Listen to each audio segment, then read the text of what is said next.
प्रभु यीशु मसीह के सर्वश्रेष्ठ नाम में आपका प्रेम भरा अभिवादन।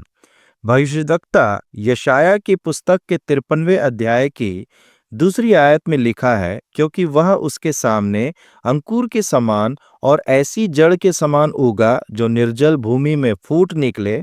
उसकी ना तो कुछ सुंदरता थी कि हम उसको देखते, और ना उसका रूप ही हमें ऐसा दिखाई पड़ा कि हम उसको चाहते। यहाँ यशायाह प्रभु यीशु मसीह के बारे में बात कर रहा है। वास्तव में प्रभु यीशु मसीह जो बहुत ही प्रतिकूल परिस्थितियों में पैदा हुए थे, उन्हें कपड़े में लपेटा गया था और चरनी में लिटाया गया था।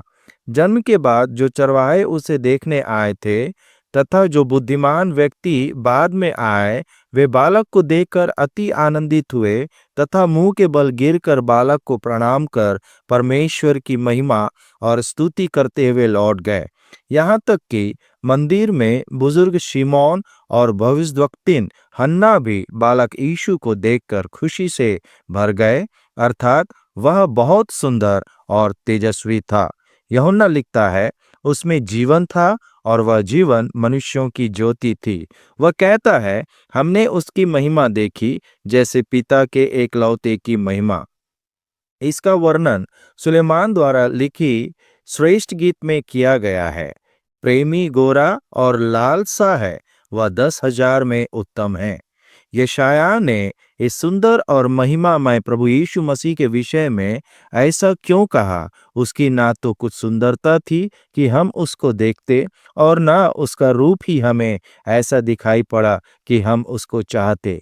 हाँ, क्योंकि वह मसीही का वर्णन कर रहा है, जो मानव जाति के पापों के लिए क्रूस पर स्वयं को बलिदान कर रहा था। उसे प्रताड़ित किया गया, उसके साथ बुरा व्यवहार किया गया। अध्याय 52 में वे लिखते हैं, जैसे बहुत से लोग उसे देखकर चकित हुए, क्योंकि उसका रूप यहाँ तक बिगड़ा हुआ था कि मनुष्य का सा न जान पड़ता था, और उसकी सुंदरता भी आदमियों की सी न रह गई थी। वास्तव में प्रभु यीशु मसीह हमारे लिए कुरूप हो गए और क्रूस पर मर गए, ताकि हम मानव जाति जो पाप से विकृत थे, पापों की क्षमा, अनंत जीवन और आध्यात्मिक सुंदरता प्राप्त कर सकें।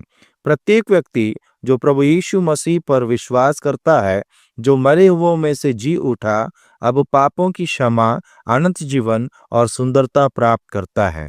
हमें भी ये सुंदरता मिले, हमारी यही ईश्वर से प्रार्थना है। धन्यवाद। तेरी पुकार, तेरी